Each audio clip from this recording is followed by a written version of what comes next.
Ah yes, the movie theater, the place where I go to watch a movie. Let's see what's on the docket this year for the horror genre. Immaculate. I'm kind of burnt out on the whole creepy nun thing. Maybe I'll skip that one. The First Omen. Yeah, maybe not that one either. Sunrise. Oh look, it's another one. Tarot. That could be interesting. Let's check out the trailer. Oh look, it's another religion thing. The Deliverance, Presence, Azrael, Witchboard? No, I'm bored. The Exorcism. Real creative title there, guys. Vampire movies are kind of classic, but technically those are also religious movies, considering the whole aversion to the cross. Maybe it's just the trend this year. Let's try last year's movies. Consecration, Sister Death, The Nun 2, When Evil Lurks, Deliver Us, The Pope's Exorcist, The Exorcist Believer, The Eastfield Exorcism. I think I need to be saved from these movies. This video is sponsored by DraftKings Casino.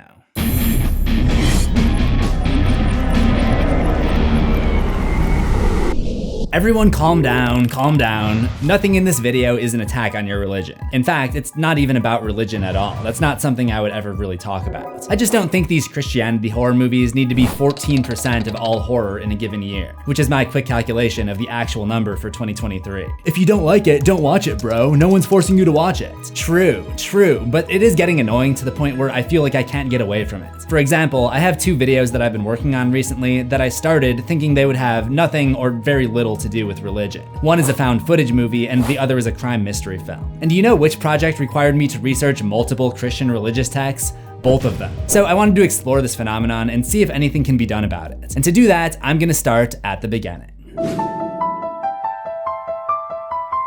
Anyone who's familiar with horror knows that one of the biggest hitters of all time for the genre is The Exorcist, the 1973 William Friedkin film based on a novel of the same name. You know what she did, your daughter? It involves a girl named Regan who becomes possessed by a demon, leading her mother to call in a couple of priests to investigate the evil. One of the men, Father Karras, is in the midst of an internal battle, grappling with his own loss of faith stemming from the death of his mother, who he was unable to care for. The demon takes advantage of this, hurling targeted attacks about his mother's death. Throughout the film, Karras is forced to confront his skepticism, and in the end, after Father Merrin drives the demon out of Regan and it possesses Karras in her stead, he demonstrates his faith in God by sacrificing himself, so that the evil entity does not have a host. The Exorcist, as they say, did numbers, making $193 million in its original theatrical run, which when adjusting for inflation is like $1.4 billion in 2024. The author of the book, William Peter Blatty, didn't see eye to eye with the director Friedkin, claiming the sensational nature overshadowed the message about faith. To which the Jewish-raised Friedkin retorted, "I'm not doing a commercial for the Catholic Church." Be silent!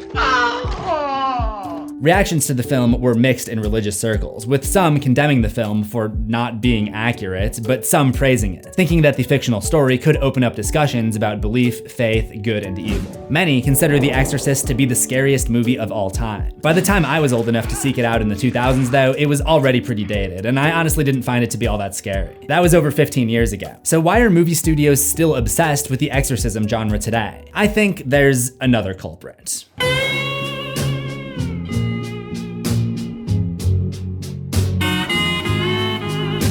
The Conjuring is the 2013 supernatural horror film directed by James Wan about a Rhode Island family haunted by spirits in their new home. They call upon renowned paranormal investigators Ed and Lorraine Warren, who discover a malevolent spirit is attached to the house. This entity, Bathsheba the Witch, eventually possesses the mom, and an exorcism has to be performed. While Ed and Lorraine are not priests like Karras and Merrin were, religion is a huge part of what they do, and there's a strong theme of them spreading their Catholicism to the family. We're not really a church-going family. Well, you may want to rethink that. This one went gangbusters at the box office. No collection plate necessary. It did $319 million, helping launch what is now the most financially successful horror franchise of all time, headlined by The Nun and its $362 million christening of Warner Brothers' bottom line. I was initially mixed on The Conjuring. I liked the night scenes during the first half, but was disappointed when it ended up being just another exorcism movie. I guess the shtick was already starting to wear on me a decade ago. But the franchise has produced some undeniable bangers. The Conjuring 2 is so goated, and Annabelle Comes Home is a supernatural delight that will have you dancing in the moonlight. The franchise isn't going anywhere anytime soon. The last 3 all pulled north of $200 million. And herein lies the root of our issue. But is that it then? Everyone in Hollywood wants to take a scoop of that ever-flowing Conjuring money? Yeah, I think that's the biggest part of it, but it seems odd in a Western culture where religion is statistically on a decline that movies with a central focus on religion would be more popular than ever. I think there may also be a psychological aspect to it. If there's anything that horror fans love, it's the thrilling rush you get from those suspenseful scenes playing out on your screen. And if there's something everyone loves, it's getting $50 in casino credits. Which is why many enjoyers of scary movies will also love today's sponsor, DraftKings Casino. DraftKings is obviously one of the biggest names in sports betting, but with the DraftKings Casino app, you can get involved in so much more. Like over 300 real money games, including slots, blackjack, roulette, and live dealer games whenever you want. And with more real money games added regularly, DraftKings Casino is changing the game with new ways to play. DraftKings is safe, secure, and reliable, and the casino app has awarded over $100 million in jackpot winnings. If DraftKings Casino isn't yet available in your state, check out DraftKings Daily Fantasy app, where you have a shot at winning cash prizes all season long. So what about the $50 I mentioned? Well, by going to DraftKings Casino right now, signing up with promo code CZsWorld and playing just $5, you can instantly receive $50 in casino credits. This offer is available for new customers only. Since I got you that deal, I need you to make me a deal. Only use DraftKings Casino if you can gamble responsibly. Again, the promo code is CZsWorld to get your credits on the DraftKings Casino app.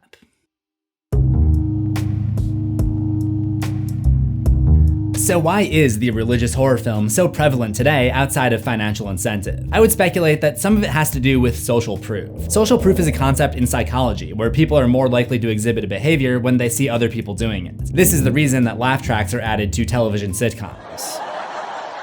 No, that wasn't a joke. When you hear other people laughing, you're more likely to laugh yourself and scientifically enjoy the joke more. This can extend to art, and I think there's a similar thing happening on YouTube right now. Former child star YouTuber Jojo Siwa released a cringy music video as part of a rebrand to be taken more seriously as an adult artist, and just about every commentator on the planet decided to weigh in on the cringe. Having 99% dislikes hasn't stopped it from becoming a cultural phenomenon. Many of the creators who have covered the subject are channels that I watch and like, but after the first one, I'm not sitting through another video on this topic, and I'm feeling the same way about horror movies on Christianity. Granted, I'll still watch the Conjuring sequels because I'm invested in the lore of the universe, but I don't need a new take on the same basic story 13 times a year. I don't have time for that. These two even star the same actor, Russell Crowe. What the hell is going on here? And moreover, there must be people continuing to watch these movies in order for them to keep making money. To try to explain that, I'm gonna look to another psychological concept, reverse psychology. I obviously don't have data to back this up, but there's a part of me that wonders if the decline in religion amongst millennials has led to less religious households, and now that they're starting families, there's this generation of kids who aren't exposed to religion. So they see it as this mysterious ancient thing, and the mystery is what creeps them out and makes them interested in it. But I'm not sure that really answers the question for me as to why these movies are so repetitive. They almost always go the same way. It starts with the haunting, then they bring in the experts, the characters learn what is really going on, they have to embrace their faith, and then things really hit the fan, necks get snapped, abnormally colored vomit is projected, and then floating. There's always gotta be floating. And most of the time there's some contrived plot hurdle about the exorcism needing to be approved by the Vatican, and a lot of the time it ends with a sacrifice to defeat the evil, but not always. It's gotten out of hand, and it seems like for the most part the mixed reaction that The Exorcist got from the Catholic community has persisted to the horror movies of the modern era.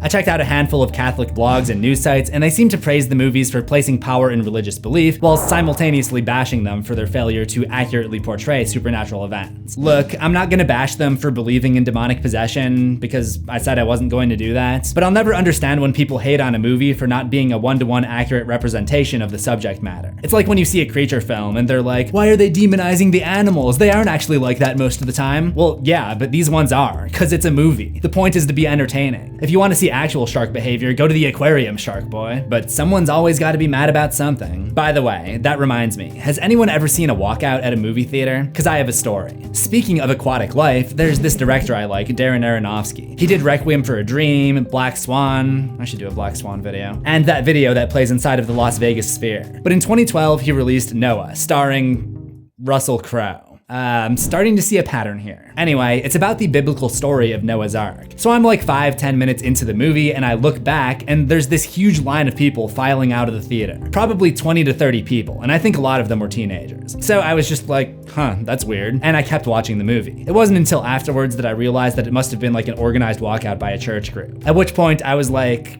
oh yeah, you showed them spending like $400-500 in support of this movie and then leaving all at once, which most people barely noticed before continuing to watch the movie as planned. I do not remember if they left before or after the part where the giant rock monster fallen angels are introduced. But I always wondered if there was any scenario where they don't leave. Like, they obviously went in there intending to make a statement, but what if it ended up being a perfect adaptation of the Bible? Would they have actually stayed and watched the movie? But anyway, Noah doesn't really fit in with the type of movie that I'm complaining about in this video. For one, it's more of a fantasy adventure movie than a horror. So if you have like 1/3 of people now who aren't religious, but their kids are interested in the movies because it's taboo, and 2/3 who are, and half of them support the movies because they see them as religious propaganda, then maybe that explains why it's a phenomenon. Another theory I have is that religion and horror just go well together. An interesting thing that I've noticed is that even outside of the movies that I talked about in the intro with a nun or a cross on the poster, religion usually influences almost all horror movies. Just for the sake of understanding, try taking an agnostic point of view. From that perspective, biblical stories are all just parables. In other words, the purpose of the stories is to teach a moral lesson. And if they do that, it's not important if they're actually true. There's another type of story that has the same motives, the horror story. Long before we had movies or video, scary stories were told around the campfire, oftentimes made up by parents to keep their kids in line. For example, they might have created a legend about a monster in the woods, like the Headless Horseman, to keep them from wandering away from the tribe. Or it's something like the Boy Who Cried Wolf to discourage kids from lying, because kids are f***ing little liars. So it makes sense that religious stories and horror stories would pair well together. In fact, I think many of the tropes that we still see in horror today were originally motivated by religion. For example, rule number 1 from the horror movie expert Randy Meeks himself. There are certain rules that one must abide by in order to successfully survive a horror movie. For instance, number 1, you can never have sex. Sex equals death. Abstinence, from what I understand, is a Christian teaching, because they basically believe that you should save yourself for marriage, so that's essentially why it became common for the final girl to be the only person who wasn't hooking up in most of the classic slashers. The same goes for Randy's rule number 2 about drinking and doing drugs. I think there are many more horror tropes that probably started as tales of caution by Christian authorities. The possessed doll is one of the most common ones today, and would be an admonition about worshiping a false idol. I talked earlier about how many horror films involved a sacrifice. This goes back to the idea of Jesus Christ, who Christians consider to have been a sacrifice to atone for the sins of humanity. And I can't even count how many times I've talked about a monster that feeds on fear. And I'll feast on your flesh as I feed on your fear.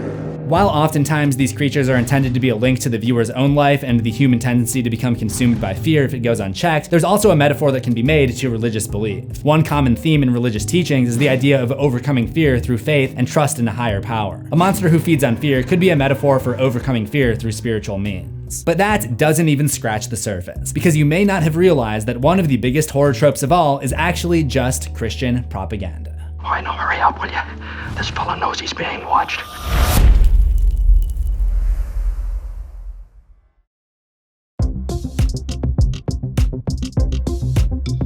Another horror movie trope is Pandora's box. Once you open the world of spirits, it's like opening a box that can't be resealed. And the character who does this is usually kind of screwed. The religious lesson here is simple. Respect boundaries. Don't mess with occult shit. Take my advice and do not try to contact your mother on your own anymore. If you call out to one of the dead, all of them can hear you. Perhaps the most common one is a character who feels that they're being watched. I can feel it watching me. Right now. This could be an allegory for the idea that God is always watching, a suggestion that there's never a safe time to commit a sin because you're always being judged. So it's easy to see why religious stories and horror stories mesh so well together. Religious leaders were the original horror authors and have literally been sneaking lessons into their narratives since the days of storytelling by oral tradition, to the point that modern authors follow this convention without even realizing it. So does this mean that religious horror movies are inevitable? That we're slowly moving towards a world where we jump into a theater and watch Russell Crowe exorcises demons literally 52 weeks a year with only slight variations between them? I think if anything, it shows how much room there is for more. The ones that I'm sick of, and again, no offense to anyone, are the Christianity ones. So could we fix this problem by exploring other cultures? Isn't it strange that there are supposedly so many Jews working in Hollywood, but we don't have any horror films starring a badass rabbi fighting back evil with a shofar in one hand and a pocket full of kosher salt to stun his enemies? There's a surprising lack of Jewish horror. The only one that comes to mind is Der Golem, based on a creature made of clay who is brought to life through mystical means, often often to protect the Jewish community. But in this movie, it goes out of control and wreaks havoc. And I only know about that movie because it's considered to be one of, if not the first feature-length horror films ever made, but it's now lost to time. There was a remake in 2018. Most Jewish horror is more recent. The Offering came out in 2022 and centers around a female demon who captures children. And The Vigil, 2019, covers an entity of Jewish folklore known as the Dybbuk, a malicious spirit of the dead out to possess the living. I haven't seen The Vigil, but it sounds like the same old story of The Exorcist, a man struggling with his faith who comes across this supernatural occurrence. I don't know that I'd be satisfied with a movie that takes the same tired formula and swaps out the setting and creature with the equivalent setting and creature from another culture. The trailer for The Vigil even shows a review where it's described as The Conjuring but with an Orthodox Jewish twist. Personally, I think there's potential for a horror film based around the story of Passover. It features slaves escaping from Egypt and God bringing 10 plagues, including water turning to blood, hail and fire, darkness, and a literal angel of death. If that's not metal, I don't know what is. The most prominent adaptation is just this DreamWorks animation movie that you've been looking at. I will note that the movie Mother from 2017 uses the 10 plagues in an artistic story that is not the Passover story, but it's still interesting. It's directed by Darren Aronofsky, the same guy who did Noah, starring Russell Crowe. Not sure how a straight-up Passover horror movie hasn't happened yet. The story is safely in the public domain at this point, and the holiday is one of the most celebrated Jewish holidays. Think of the residual income that Christmas horror movies make every year. I'm guessing that it hasn't happened because of concerns about over-dramatizing the subject matter and offending people, but I mean, Noah exists. Searching for Islamic horror movies brings up even fewer results, and none of them seem to be in English. Perhaps the most likely candidate for Islam horror would be to make something about the jinn, an invisible spirit in Arabic mythology who possesses humans and animals as punishment for doing harm to inanimate objects. But ultimately, that sounds exactly like the Christian horror movies that we're all burnt out on. I can already imagine Muslims getting air-yeeted, a kid getting possessed, and a wavering faith scholar taking on the troubling entity. The same story all over again. But Christianity, Judaism, and Islam are bound to have similarities. They're all considered Abrahamic religions, meaning that they all recognize Abraham as their first prophet. Perhaps something radically different, like Hinduism, could lend itself to an original story. Hinduism is a polytheistic religion with belief in multiple gods and goddesses who are all manifestations of a supreme reality known as Brahman. Naturally, there are a number of deities on the other side as well. But what I found is that while most of them have a lot of different names for their deities, most of them are not that different from the ones that we're familiar with in Western culture, with many of them essentially boiling down to either ghost or demon. For example, Bahoots are basically just the ghosts of people who died suddenly or unexpectedly, much like most of our ghosts who stick around until their trauma can be resolved. Asuras are powerful enemies of the gods, much like the Western idea of a demon. There are a couple of more unique deities though. Rakshasas are malevolent shapeshifters known for causing harm to humans, like disrupting rituals, terrorizing human settlements, and devouring mankind. While often seen as evil, there are also Rakshasas with redeeming qualities, protectors of the natural world who clashed with humans who wanted to cut down forests. Their presence brought a necessary balance in the cosmic order. Another Hindu legend that also crosses over into Buddhist culture is that of the Pretas, restless spirits of the dead with an insatiable hunger, as evidenced by their huge mouths and cavernous empty stomachs. In certain East and Southeast Asian countries, hungry ghost festivals are held, where families burn paper effigies and present offerings to their deceased ancestors in the form of meals as angry souls roam the earth throughout the festival. This is exactly what I had in mind when I suggested looking to other cultures for a more original horror setting, and I think it lends itself well to an original story. The Pretas are associated with those who are greedy or lacked generosity in life. I could see a main character who has to rethink his or her greedy lifestyle after encountering one of these vicious spirits during the Hungry Ghost Festival. Overall, Hinduism could make for some visually interesting antagonists, which could be refreshing in comparison to the usual gargoyle-type demons seen in Christian horror.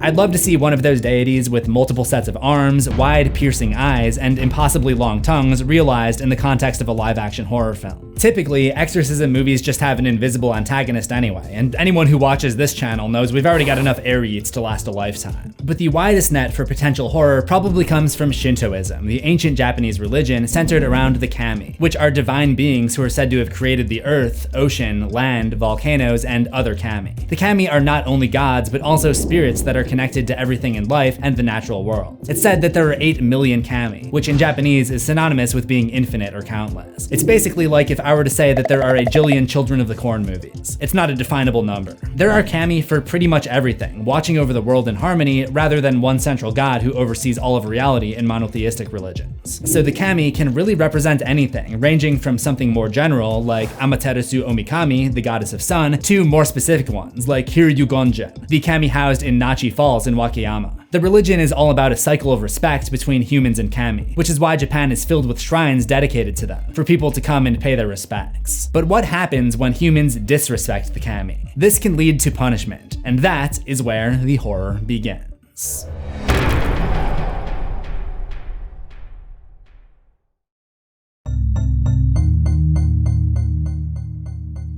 The yokai is a catch-all term for supernatural phenomena in Shintoism and Japanese folklore, and consists of many different types of beings, one of which is the bakemono, which translates to changing thing. These are shape-shifting animal creatures that sometimes pose as humans. There's something very unsettling about a creature that's trying to be human but isn't quite human. I think it taps into that uncanny valley effect. Also tapping into the uncanny valley are the tsukomogami, ordinary objects that have gained sentience after existing for 100 years. While some are described as playful, if not mischievous, others are associated with malevolence and revenge. I think there's a great opportunity for some psychological horror here. For example, I have this backpack that I bring down to the pool, and it was sitting on my counter as I was writing this video, and it just fell over, which was a tiny bit startling, but then I started imagining more scenarios of little household disturbances that add up. And you start to wonder, are these just little anomalies, or are my own possessions trying to kill me? Not all tsukomogami are small, harmless objects. Some are rumored to be giant, terrifying monsters, mangled with grotesque and unsettling eyes, arms, and other personifying body parts. On the less subtle end, we have the mononoke, vengeful entities whose touch can cause illness, misfortune, and death.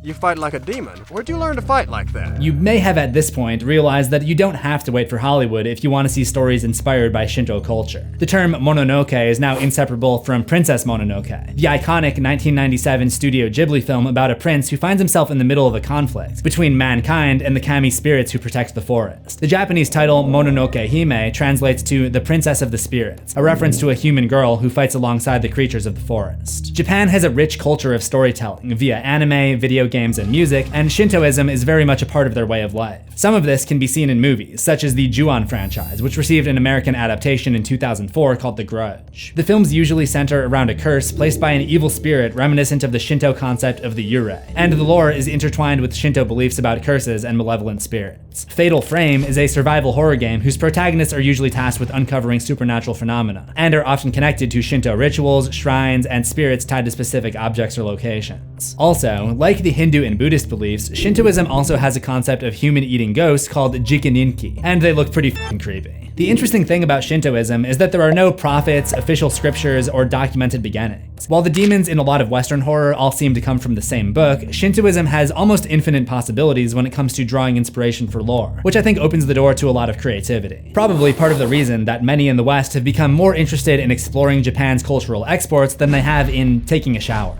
I'm just gonna alienate everyone in this video, aren't I? There are more major religions, many of them in India, but I also don't want to overlook the indigenous religions. Native American folklore has actually already been embraced by America's film industry. For example, skinwalkers are Navajo mythological creatures, witches with the ability to transform into animals. It seems like every culture has their own concept of a creature that can shapeshift between human and animal. It kinda makes you wonder, if all of this is just myths and stories, then why does every culture have this idea? Anyway, there are already plenty of skinwalker movies, like the 2005 film The Descent, and honestly a bunch of lower budget movies that aren't very popular. It's too bad. I actually did my own skinwalker short film way back in 2017, which was not great, but I think the last 2 minutes are kinda cool.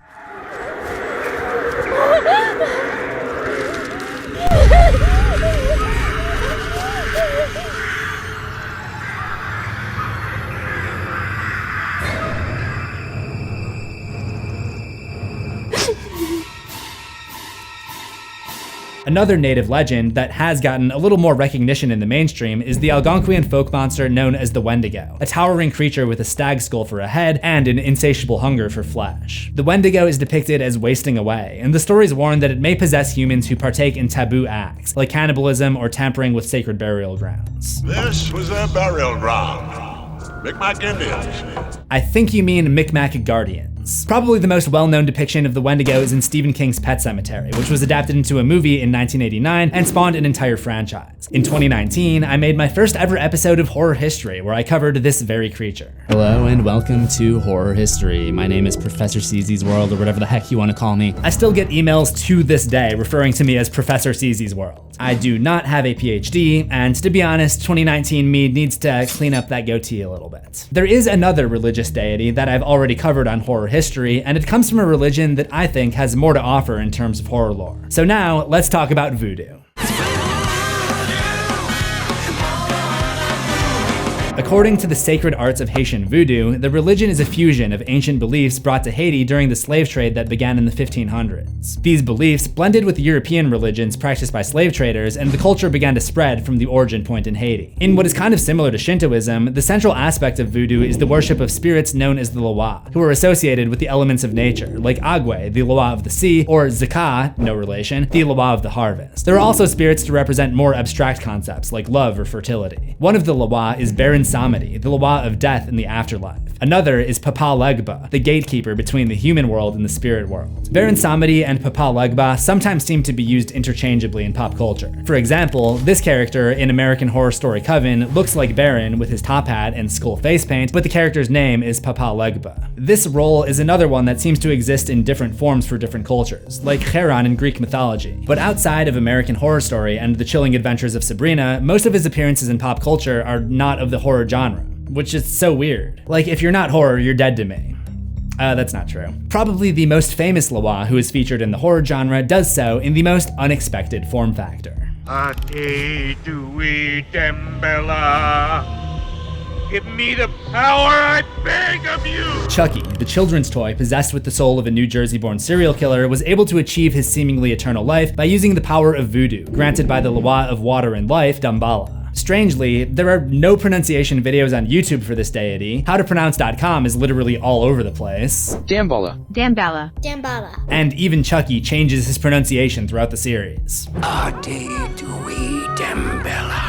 You're nothing against the power of the great almighty Damballa! So I'm kind of at a loss. But yeah, I have a whole video on Damballa, or however you want to say it, so feel free to cue that one if you want to learn more. But I will touch on one other thing that I mentioned in that video. There is a voodoo concept that is a staple of the horror genre, maybe even more so than Christianity, and that is the idea of zombies. The word zombie actually derives from the Haitian French word zombie, meaning dead person reanimated through voodoo. I think today's zombies are pretty much entirely removed from that because modern zombies are usually the result of disease, radiation, or experiment. But some of the earliest zombie films ever made were the result of voodoo magic. Like the kami in Shintoism, I think the sheer amount of Loa, there are over 1,000, creates an opportunity for a filmmaker to do something unique. Even with some of the spirits that have already been covered, like Baron Samedi, I feel like there's still more room for someone to come along and make that definitive version, the one that everyone will think of when they hear his name. So those are some options for supernatural horror from cultures outside of Christianity. And this isn't like we need more representation in media. No, what we need is more creativity. But there is another option that's probably better than any of those.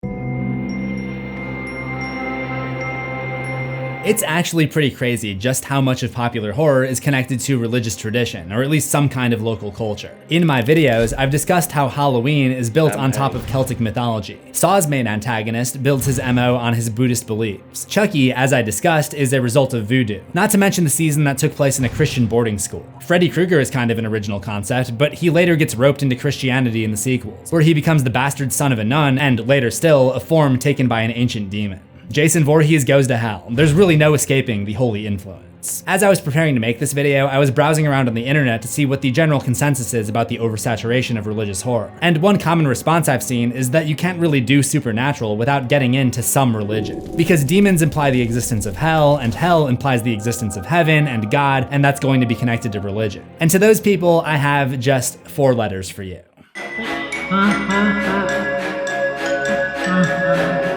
FNAF. It's got all the supernatural action you could ask for with ghosts possessing animatronics, but the setting is in an arcade, which is cool. And I know the lore gets pretty icebergy, but I'm pretty sure there's never any mention of religion. Another good example is Stranger Boys. Stranger Things. It takes place in a small town sci-fi setting, not unlike a lot of Stephen King stories, but without any of the religious influence. It contains a whole lineup of original monsters who partially exist as an allegory for the Cold War and are partially inspired by the lore of the board game Dungeons & Dragons. Which just goes to show, if you want to create horror that's based on existing lore, it doesn't have to be a religion or ancient culture. Using the D&D lore was a really novel idea, and I'm sure there are plenty of fictional worlds that may not currently be known for horror, but would make a great platform for an awesome horror story. In fact, that already happens in the world of creepypasta, online urban legends for the technological generation. Many of the most popular ones are chilling takes on existing properties. There's an entire subgenre called Lost Episode creepypasta, which tell of alleged disturbing unaired chapters in typically innocent shows. I'm sure the reason we don't see more of this is because of the hurdle that comes with trying to obtain intellectual property rights as opposed to religious texts, which are really old, so they're in the public domain and anyone can use them. Lately, we've been seeing horror creators feasting on IP as soon as it enters the public domain, like with Winnie the Pooh, Blood and Honey, and Screamboat. But I think there's more to explore than just children's properties turned scary. Also, I'm not ready to give up on good old creature features. Who needs malevolent demons when we have terrifying creatures in our own world? I feel like everyone forgets about Crawl. It was genuinely my favorite horror movie of 2019, and all too often, it seems like these types of films get B-movie budgets. So while we may be stuck in a loop of movies with demons, crosses, exorcisms, and holy water, with creativity, that trend can easily be bucked. I'm gonna end this section by throwing it back to Princess Mononoke. You cannot alter your fate, my prince. However, you can rise to meet it if you choose. But at the end of the day, there's one thing that may be unavoidable when it comes to religious horror, and that is the audience. Like I mentioned earlier, while some may simply be curious, I'm sure a lot of people in the seats for these flicks are religious themselves. And that's fine, I have no problem with that. But I have to wonder, is seeing these films a religious experience for them? If you're someone who attends the same 9 a.m. church service every Sunday, I believe the term that they use is going religiously, then maybe the routine of mostly samey films month after month is kind of what you want. I understand that church services are not the exact same week after week, but they kind of take on the same format. And religious horror movies are very much the same. New characters, dialogue, new camera angles, but ultimately the same general setting and story. Maybe for some, seeing these films is just kind of like going to church. And with that in mind, there's really only one solution. We kill Russell Crowe. We break his neck. No, I'm kidding, of course. If you enjoy the same old movies every time, then by all means keep enjoying them. I'm just kind of tapped out. So with that, when it comes to this rant, I think that ought to do it. Remember to subscribe to CZsWorld for new horrors every week, ring the death bell for all notifications, and I'll see you in the next one. Assuming we both survive.